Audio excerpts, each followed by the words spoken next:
Dutch Bangla bank হচ্ছে বাংলাদেশের জনগণের জনপ্রিয় একটি ব্যাংক। তবে এই ব্যাংকটি এখন আর জনপ্রিয়তা অর্জন করতে পারতেছে না। কেন পারতেছে না শুনলে অবাক হয়ে যাবেন। অথচ বাংলাদেশের 90% লোকই হচ্ছে এই ব্যাংকের সদস্য। অথচ 100% লোকের ভিতরে 90% লোকই হচ্ছে গার্মেন্টসের শ্রমিক, আর 10% হচ্ছে এই দেশের নামি দামি ব্যক্তি যারা টাকা ঘরে রাখতে পারে না, ব্যাংকে রাখা লাগে, সেই 10% হচ্ছে সেই সকল লোক। আর 90% লোকই হচ্ছে সাধারণ মানুষ, যেগুলো শ্রমিক গার্মেন্টসে চাকরি করে অথবা বিভিন্ন কোম্পানিতে কাজ করে মাসিক যে স্যালারিটা সেটা নেওয়া হচ্ছে এই ডাচ বাংলা ব্যাংকের মাধ্যমে। তবে ডাচ বাংলা ব্যাংকের বিভিন্ন রেজেন্ট অথবা ডাচ বাংলা ব্যাংকের যে কর্মকর্তারা, তারা বেশিরভাগ চিন্তা ভাবনা করে তারা খুব সুন্দর একটি বুদ্ধি খাটিয়ে হাত করেছে সাধারণ শ্রমিকগুলারে, অথবা গার্মেন্টসের বিভিন্ন মালিকদের সাথে কথা বলে মালিকদের বিভিন্ন সুযোগ সুবিধা দেখায় তারা মালিকদের হাত করে তাদের ফ্যাক্টরির ভিতরে যতগুলো শ্রমিক রয়েছে তাদের অ্যাকাউন্ট খোলা হয়েছে এই ডাচ বাংলা ব্যাংকে। অর্থাৎ এই 90% লোকই হচ্ছে কিন্তু সাধারণ শ্রমিক। তাদেরকে এই অ্যাকাউন্টে মানে যে টাকাগুলো সেই টাকাগুলো কিন্তু এটিএম বুথের মাধ্যমে উত্তোলন করা লাগে প্রতি মাসিক স্যালারিগুলা। তো এগুলা হচ্ছে ডাচ বাংলা ব্যাংক যেভাবে বর্তমানে আগে জনপ্রিয়তা ছিল, বর্তমানে জনপ্রিয়তা হারিয়ে যাচ্ছে।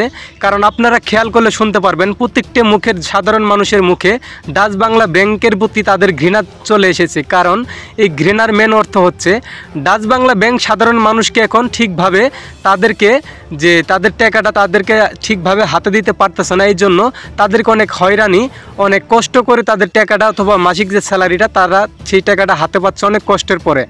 তার কারণ সাধারণ মানুষের কথা হচ্ছে যে আমরা প্রত্যেক মাসে যে স্যালারি পাই সেটা দেওয়া হয় ডাচ বাংলা ব্যাংকের মাধ্যমে। তো ব্যাংকের মাধ্যমে দেওয়া হয়, আমরা মাসিক স্যালারির যখন ছাড়ে আমাদের কাছে মেসেজ আসে তখন আমরা আসি এটিএম বুথে ডাচ বাংলা। তো এটিএম বুথে আসার পরে আমরা কোনো দিন পাই না টাকা ব্যাংকে, অথবা কোনো দিন টাকা থাকলেও সিরিয়ালের জন্য পাই না আমরা সিরিয়াল ধরে টাকাটা নেওয়া। তো সেই ক্ষেত্রে সিরিয়াল ধরে গেতে গেতে এক সময় টাকা শেষ হয়ে যায়। আবার অনেক সময় দেখা গেছে এটিএম বুথে থাকে না কোনো টাকা। তো তাহলে ডাচ বাংলা ব্যাংক কোম্পানি যেহেতু বাংলাদেশের 90% লোকই শ্রমিক নিয়েছে, তো তাদের জানা উচিত ছিল যে তো বাংলাদেশের শ্রমিকদের যে তারা ডিউটি করে প্রত্যেক মাসে যে স্যালারিটা পায়, তো তাদেরকে প্রত্যেক মাসে যে স্যালারিটা যখন মালিকে তাদের ব্যাংকে দেয় তখন কিন্তু তাদের নিয়ম অনুযায়ী এটিএম বুথে টাকা ভর্তি করে রাখার যে নিয়মটা সেটা তাদেরকে মানা উচিত ছিল। কিন্তু তারা তা না করে তাদের সুযোগ সুবিধা মতো তারা এটিএম বুথে টাকা রাখে। কিন্তু এই অনুযায়ী সাধারণ মানুষ যে হয়রানি হচ্ছে, তারা অফিস থেকে ছুটি নিয়ে অথবা তাদের কোনো আত্মীয় স্বজন দিয়ে যে টাকা উত্তোলন করার জন্য এটিএম বুথে পাঠানো হয়, সেখান থেকে তারা 2 দিন 3 দিন অথবা কেউ আছে এর ভিতরে 1 সপ্তাহ পর্যন্ত পাক পারে, তারপরে তার স্যালারিটা তার হাতে পায়। তাহলে ডাচ বাংলা ব্যাংক এমন করতেছে। তো ডাচ বাংলা ব্যাংকে আমি যখন কাজকে রিপোর্ট করার জন্য আসি, আপনারা প্রথম অনুযায়ী দেখতেই পারছেন ডাচ বাংলার যে কর্মকর্তা আছে, এই এটিএম বোর্ডে যে ম্যানেজার থাকে, তারপরে সিকিউরিটি, তারা আমাকে অসংখ্য প্রতিবাদ করেছে, আমাকে ঠিকভাবে রিপোর্ট করতেই দেয় নাই। তারা আমাকে বলে আপনি কিসের জন্য এখানে আসবেন, আপনি কোন সাংবাদিক, তো এখানে আপনি এগুলো তুলে ধরবেন কেন? হয়তো তারা বুঝতে পারে নাই যে আমি কোন নিউজটি করার জন্য এখানে এসেছি। আমি সাধারণত রাস্তাঘাটে যখন এটিএম বুথের পাশে অথবা যে কোনো জায়গায় যাই তখন শুনতে পাই এটিএম বুথে মানুষ ঠিকভাবে তাদের স্যালারি উঠাতে পারতেছে না, এমনকি বিভিন্ন সমস্যার মুখোমুখি হচ্ছে। তো এই জন্যই মূলত আজকে আমি আসছিলাম এটিএম বুথে একটি নিউজ করার জন্য। কিন্তু এটিএম বুথের ডাচ বাংলার যে ম্যানেজার আর এটিএম বুথের সিকিউরিটি, তারা আমাকে তাদের যথেষ্ট পরিমাণ তারা চেষ্টা করছে আমার বাধা দেওয়ার জন্য।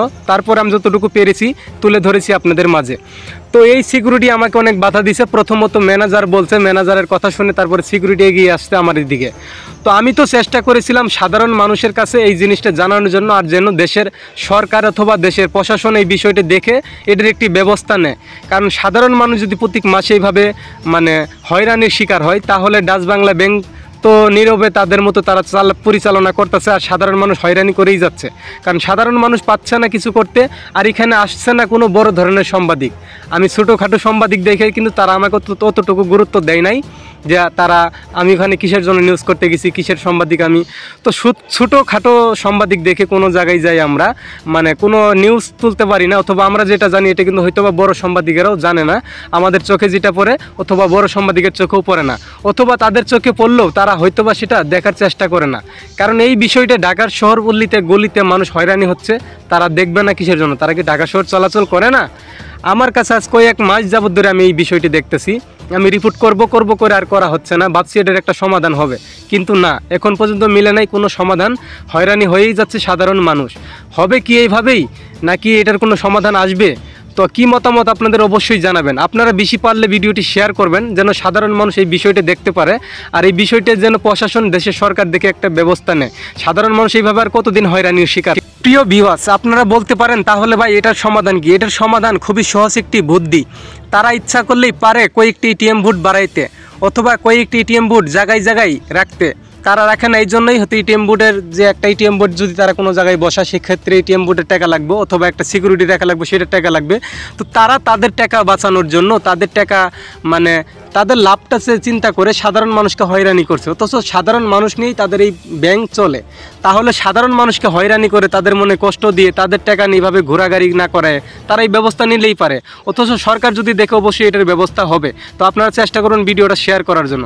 তারা যদি কয়েকটা এটিএম বুথ বাড়া, অথবা তারা যদি এটিএম বোর্ডে সঠিকভাবে টাকাটা রাখার চেষ্টা করে, তাহলে কিন্তু সাধারণ মানুষের সুযোগ সুবিধা হয়, তারা তাদের সুবিধা মতো টাকা উত্তোলন করতে পারে। সাধারণ মানুষের কাছ থেকে কেটে নেওয়া হচ্ছে প্রত্যেক মাসে ব্যাংকিং যে খরচটি রয়েছে, সেটি তাদের অ্যাকাউন্ট থেকে সেই টাকাটা কিন্তু কেটে নেয়। তাহলে সাধারণ মানুষের টাকা তাদের কাছে রাখে, তো তারা সাধারণ মানুষের মানে খরচাও নেয় ব্যাংকের যে খরচ, তারপরও সাধারণ মানুষ পাচ্ছে না তার সুবিধা। খরচ দেওয়ার পরেও সুবিধা থেকে বঞ্চিত হচ্ছে সাধারণ যে শ্রমিকগুলো রয়েছে তারা। এই ক্ষেত্রে সাধারণ শ্রমিকগুলা কিন্তু প্রত্যেক মাসে একই সময় দেখা গেছে, অথবা প্রত্যেক মাসের যে 2-3 দিন 4 দিন 1 সপ্তাহের ভিতরেই কিন্তু তারা সবার যে স্যালারিগুলো রয়েছে সেগুলো ছাড়ে ব্যাংকের মাধ্যমে। তারা কিন্তু 1 সপ্তাহের ভিতরেই টাকাগুলো উত্তোলন করার চেষ্টা করে। অথচ 1 সপ্তাহের ভিতরেই অনেক ভিড় থাকে, অথবা অনেক হয়রানির শিকার হয়ে যাচ্ছে তারা। তো তারা যত জানে ব্যাংক কোম্পানির মালিকেরা যে এই 1 সপ্তাহের ভিতরে প্রত্যেক গার্মেন্টসের স্যালারিগুলো আমাদের ব্যাংকে আসে, তো আমরা এই 1 সপ্তাহ যেন তাদের স্যালারিগুলো সঠিকভাবে তাদের হাতে পৌঁছতে পারি, সেই চিন্তাটুকু তাদের মাথায় আসলেও তারা খাটাচ্ছে না তাদের লাভের আশা করে। অথচ সাধারণ মানুষ যে হয়রানি হচ্ছে, এটা নিয়ে তাদের কোনো মাথা ব্যথাই নাই। তো আপনাদের মতামত কি অবশ্যই কমেন্ট করে জানাবেন। আর আপনাদের কাছে অনুরোধ থাকবে এইটুকু, আমি আপনাদের জন্য আজকে রিপোর্টটা করেছি, অনেক কথা শুনতে হয়েছে আমি এই এটিএম বোর্ডের অথবা ডাচ বাংলা যে ম্যানেজার রয়েছে তাদের কাছ থেকে, অথবা তাদের সিকিউরিটির কাছ থেকে। তো এত কথা শুনে আপনাদের কাছ থেকে আপনাদের সুবিধার জন্য ভিডিওটা আমি নিউজটা করেছি। তো আপনারা অবশ্যই ভিডিওটা শেয়ার করবেন, যেন দেশের প্রশাসন, এমনকি দেশের বড় বড় উপদেষ্টা যারা রয়েছেন, মানে প্রধানমন্ত্রী অথবা দেশের যে বর্তমান উপদেষ্টা যিনি হচ্ছেন ডক্টর মোহাম্মদ ইউনূস স্যার, উনি কিন্তু খুবই ভালো মনের একজন মানুষ। ওনার চোখে যদি বিষয়টা যায়, অবশ্যই কিন্তু একটা ব্যবস্থা নেবে ডাচ বাংলার বিরুদ্ধে। তো আপনারা চেষ্টা করুন ভিডিওটা শেয়ার করে, যেন সবার চোখে পড়ে, অথবা সবাই দেখে যেন এর একটা সমাধান হয়। আমি কিন্তু সেই আশা ব্যক্ত করে আজকের ভিডিওটি করছিলাম। তো আপনাদের কি মতামত জানাবেন, আর ভিডিওটি ভালো লাগলে অবশ্যই লাইক করতে ভুলবেন না। বন্ধুরা, নতুন কোনো ভিডিও দেখার জন্য অবশ্যই আপনাদের এই ইউটিউব চ্যানেলটি সাবস্ক্রাইব করে রাখতে হবে নতুন ভিডিওর আপডেট পাওয়ার জন্য। তো সামনে ঈদ আসতেছে, ঈদের আগে মানুষের শ্রমিকদের বোনাস ছাড়বে, বেতন ছাড়বে। তো এইগুলো যেন শ্রমিকেরা কষ্ট ছাড়াই হাতে পা, যেন 1 সপ্তাহ পাক পারা না লাগে। সেই ক্ষেত্রে আপনার অনুরোধ করব ভিডিওটা দ্রুত গতিতে শেয়ার করবেন, যেন দ্রুত ভিডিওটা সবার চোখে পড়ে, যেন এর একটা সমাধান শীঘ্রই আসে। আর এই সমাধানটা নির্ভর করতেছে আপনাদের উপরে। আপনারা পারেন না কোনো আন্দোলন করতে, অথবা মানে কিছু করতে চান না, আপনারা গার্মেন্টসে মানে কষ্ট করে কাজ করেন, তারপরে যে সময়টা নিয়ে আসেন, মানে খুবই দ্রুত একটা সময় থাকে, যে সময়টার ভিতরে আপনারা খালি শুধু টাকা উত্তোলন করে যাওয়ার চেষ্টা করেন। তো এই ক্ষেত্রে পান না কোনো, আপনারা সাধারণ মানুষ, সেটা আমি বুঝি, তো পারেন না কোনো কিছু সমাধান করতে, অথবা এর কোনো প্রতিবাদ জানাতে। তো আজকে আমি নিউজটা করেছি আপনাদের জন্য, আপনারা দ্রুত গতিতে শেয়ার করবেন, যেন 10 জন দেখতে পারে, দেখে এর একটা সমাধান তাড়াতাড়ি হয়। ধন্যবাদ, ভালো থাকবেন, খুদা হাফেজ।